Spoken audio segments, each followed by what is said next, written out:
नमस्कार, बहुत स्वागत है आपका न्यूज 18 प्राइम में। मैं हूं आपके साथ श्रुति श्रीवास्तव और मैं हूं आपके साथ हेमंत कुमार। चलिए खबरों की शुरुआत करेंगे इस वक्त की सबसे बड़ी खबर के साथ। पीएम मोदी कल वाराणसी से अपना नामांकन दाखिल करेंगे, लेकिन उससे पहले प्रधानमंत्री ने रोड शो किया और शक्ति प्रदर्शन किया। इसके साथ बाद प्रधानमंत्री मोदी काशी विश्वनाथ मंदिर पहुंचे, उन्होंने पूजा अर्चना की। और इस दौरान पीएम के साथ यूपी के मुख्यमंत्री योगी आदित्यनाथ भी मौजूद रहे।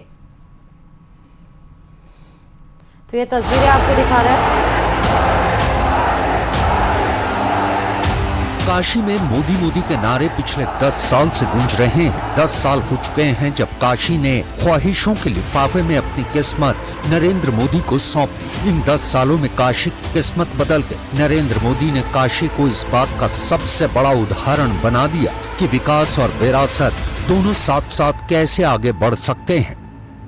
पहले मैं सोच रहा था कि भारतीय जनता पार्टी ने मुझे यहां भेजा है, फिर लगता है शायद मैं काशी जा रहा हूं, लेकिन आज यहां आने के बाद लगता है कि न मुझे किसी ने भेजा है, न मैं यहां आया हूं। मुझे तो मां गंगा ने बुलाया है और एक बालक जैसे अपनी मां की गोद में वापस आता है, वैसी मैं अनुभूति कर रहा हूं।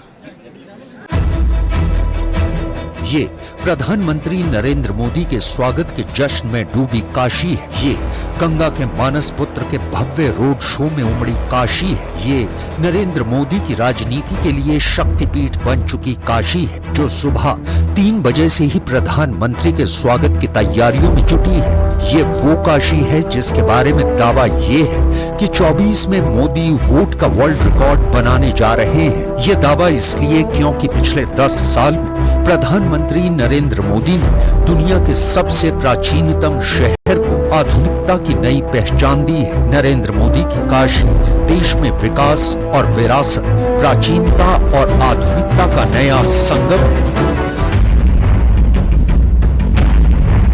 10 साल में काशी नरेंद्र मोदी और बीजेपी की सियासत का शक्तिपीठ बन चुकी है। इसलिए मोदी का रोड शो भले काशी में है, लेकिन इसके जरिए पूरे भारत को साधने की तैयारी है। काशी से पूरे भारत को संदेश देने की तैयारी है कि 2024 में भी काशी नरेंद्र मोदी की जीत का कीर्तिमान बनाने जा रही है। नरेंद्र मोदी के लिए शक्तिपीठ इसलिए है क्योंकि मोदी की वजह से ही महाकाल की सनातन नगरी को नया अवतार मिला। मोक्ष देने वाली काशी को आधुनिकता का विश्व रूप मिला है। 2014 से पहले जिस काशी का धार्मिक और राजनीतिक वजहों से तिरस्कार हुआ, 2014 से पहले काशी सैकड़ों साल से जिस अव्यवस्था और गंदगी से जकड़ी हुई थी, नरेंद्र मोदी के आने के बाद काशी का कायाकल्प हो गया। काशी आज पूरी दुनिया में इस बात की मिसाल है कि किसी शहर को कम वक्त में कैसे बदला जा सकता है।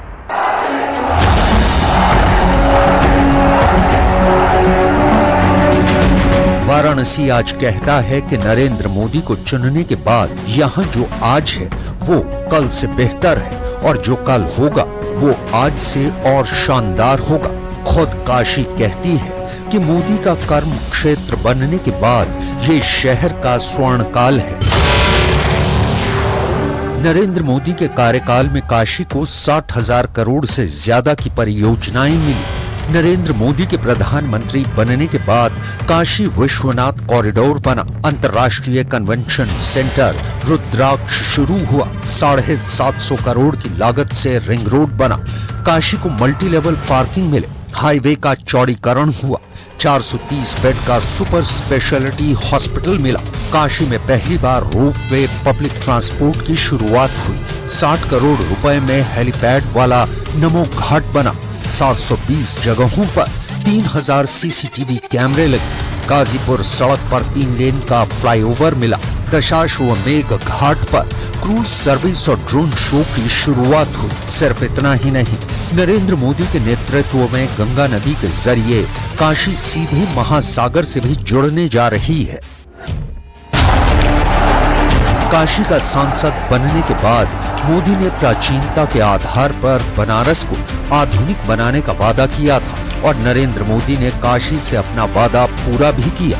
नरेंद्र मोदी ने प्राचीन काशी को आधुनिकता की जो नई पहचान दी, उसी की वजह से 10 साल से यहाँ मोदी मोदी के नारे गूंज रहे हैं। आज मोदी का रोड शो है, कल नामांकन है और नामांकन वाले इस शक्ति प्रदर्शन में 2024 की भव्य जीत का ट्रेलर भी है। चले इस बीच आपको जयपुर से बड़ी खबर की तरफ रुख करते हुए बता दें कि मुख्य सचिव ने गृह विभाग की समीक्षा बैठक की है।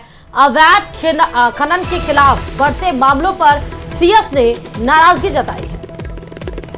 बड़ी जानकारी, सभी जिलों में प्रभावी अभियान चलाने के भी मुख्य सचिव की ओर से निर्देश दिए गए। गृह विभाग की समीक्षा बैठक, सभी जिलों में प्रभावी अभियान चलाने के निर्देश। गृह विभाग के स्तर पर अभियान की निगरानी की जाएगी। साथ ही प्रदेश में जो नशे को रोकने के लिए भी ये इस अभियान को गति दी जाएगी। प्रदेश में नशे के प्रचलन को रोकने के लिए ये अभियान चलाए गए हैं। प्रभावी अभियान से पुलिस को नशा कंट्रोल करने के निर्देश भी साथ ही दिए गए हैं। राजधानी जयपुर से बड़ी खबर है। मुख्य सचिव की ओर से गृह विभाग के अधिकारियों की बैठक ली गई। कई महत्वपूर्ण निर्देश दिए गए हैं। हालिया दिनों में जिस तरीके से सिरोही, जोधपुर में नशे की बड़ी फैक्ट्रियां पकड़ी गई है, उसको लेकर के भी अब राजस्थान का गृह विभाग सख्त नजर आएगा। इसे लेकर के मुख्य सचिव की ओर से विशेष निर्देश दिए गए हैं। साथ ही साथ बताते चलें कि जिस तरह नशे के खिलाफ तमाम लोगों ने अभी इस बीच प्रदर्शन भी किया था और नशे के बढ़ते मामलों पर रोक लगाने की लगातार गुजारिश की जा रही थी, उन सारे मसलों को ध्यान में रख के ही गृह विभाग के द्वारा एक बड़ी मीटिंग बुलाई गई, जिसमें समीक्षा बैठक के बाद ही बड़े निर्देश भी दिए गए।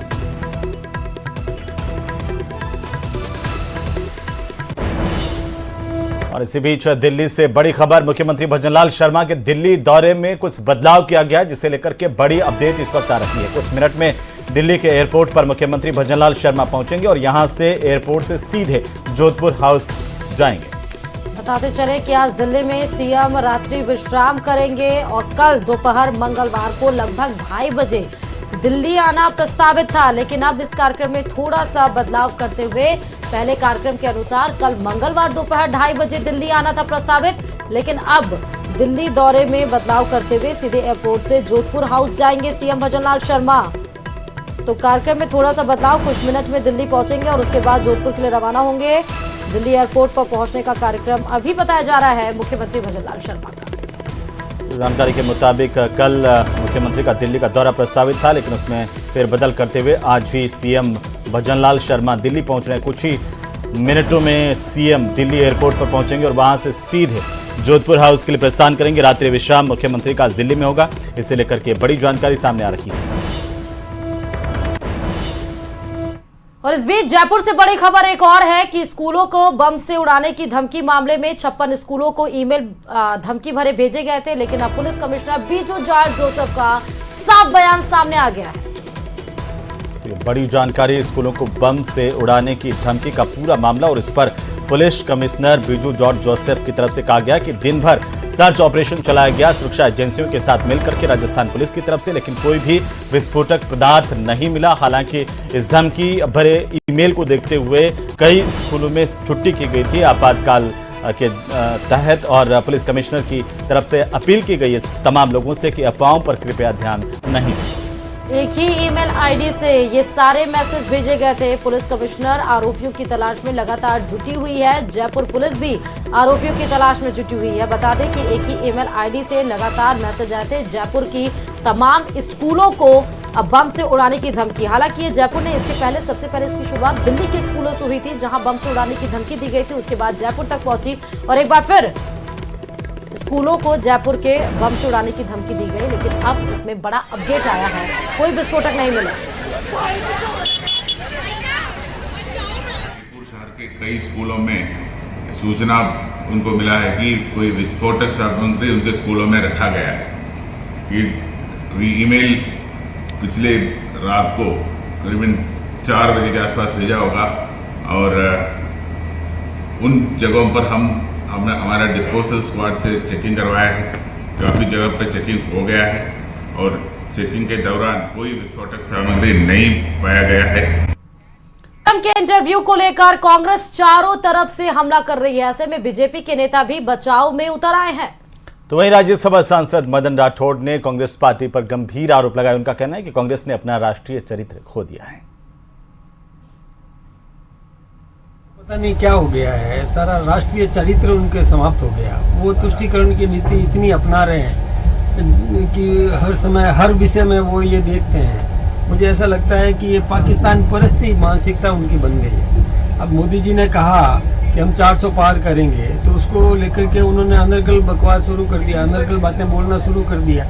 मैं सोचता हूँ कि कांग्रेस में राष्ट्रीय चरित्र चाहिए। दोनों पार्टियों में, सभी पार्टियों में राष्ट्रीय चरित्र चाहिए। राष्ट्र भावना तो उनमें होनी चाहिए, उनमें राष्ट्र भावना नहीं है। तुष्टीकरण करते हैं, खुश करने के लिए अपीजमेंट पॉलिसी अपनाते हैं और ऐसे काम कर लेते हैं कि चुनाव घोषणा पत्र में उन्होंने इस प्रकार की बात कह दी कि बहुसंख्यकवाद को हम समाप्त करेंगे और अल्पसंख्यकों को संरक्षण देंगे। अरे कमाल हो गया। हम मोदी चाहते हैं कि यूनिफॉर्म सिविल कोड लगाया जाए, सबको एक कानून, एक व्यवस्था सबको दी जाए। जिस प्रकार का कानून मेरे ऊपर लागू है वो उसी प्रकार का आम नागरिक पर लागू रहे, इस प्रकार का मोदी चाहते हैं। और वो तुष्टीकरण चाहते हैं, समाज को तोड़ना चाहते हैं। मैं सोचता हूँ इससे ज़्यादा हल्की बात और कुछ नहीं हो सकती थी। और मोदी जी ने ये जो बात कही है कि हमें जनता का समर्थन मिला है, तो मिलेगा ना जब कांग्रेस। तो वहीं प्रधानमंत्री के इंटरव्यू पर कांग्रेस के नेता और पूर्व मंत्री प्रताप सिंह खाचरियावास ने पलटवार किया। खाचरियावास ने कहा कि अगर 400 पार का माहौल है तो आप में इतनी घबराहट क्यों है। वहीं खाचरियावास ने प्रधानमंत्री से सवाल भी पूछे हैं। क्या कुछ कहा है, सुनिए जरा। कॉन्फिडेंस लूज कर गए, बीजेपी लूज कर गई, बीजेपी का घमंड खत्म हो रहा है। ना तो कोई 400 पार है, ना और कुछ इनको मिल रहा है। ये मनमानी पर आ गए। और मैं आज आपसे कह रहा हूं कि ये जो जिस स्टेज पर आ गए हैं, उस स्टेज पर ये कुछ भी कर ले, इनको नुकसान होगा। शर्म आनी चाहिए। हम कभी नहीं बोलते, लेकिन बार बार खुद ही खुद की बड़ाई करते हो। कभी कोई बोलता है ये मेरी गारंटी है, गारंटी भी पूरा होने की, गारंटी का मतलब है मोदी गारंटी। खुद ही नाम ले रहे हो प्रधानमंत्री जी, आपका बहुत बड़ा कद है। देश का, भारत का प्रधानमंत्री बहुत बड़ा होता है। खुद ही खुद की तारीफ किए जा रहे हैं। जनता को तो बोलने दो। आज तक तो किसी जनता के मन की सुनी नहीं, खुद ही खुद के मन की बात करते रहे। और वो जो अंधभक्त जो इनको वोट दे रहे हैं, मैं उनसे कहूंगा, अरे जो राजा मेजोरिटी को माइनॉरिटी से डराकर वोट मांगता, वो देश का भला नहीं कर सकता। मेजोरिटी ऑफ वोट्स को आप इसलिए डराते हैं क्योंकि आपके काम को कोई तोलने ले लग जाए। तो खुद के काम का बचाव करने के लिए, कि खुद ने तो काम किया ही नहीं, मोदी सरकार का काम जीरो है, इसलिए वो सिर्फ राहुल गांधी को गाली देते हैं, कांग्रेस को गाली देते हैं, देश के इतिहास को गाली देते हैं, आजादी के आंदोलन को गाली देते हैं, पंडित नेहरू को, महात्मा गांधी को, सरदार वल्लभ भाई पटेल को, सुभाष चंद्र बोस को। कभी इनकी तारीफ करते हुए सुना आपने इनको? ये कहते हैं मैंने ही देश बनाया है। चलिए खबरों में आगे बढ़ते बताते चले कि 4 चरण का मतदान पूरा हो चुका है। अब सिर्फ 3 चरण का चुनाव बाकी है। लेकिन चौथे चरण के मतदान के बीच माधवी लता का एक वीडियो भी वायरल हो रहा है और इस वायरल हो रहे वीडियो पर जमकर बवाल मचा हुआ है। यह खास रिपोर्ट देखिए।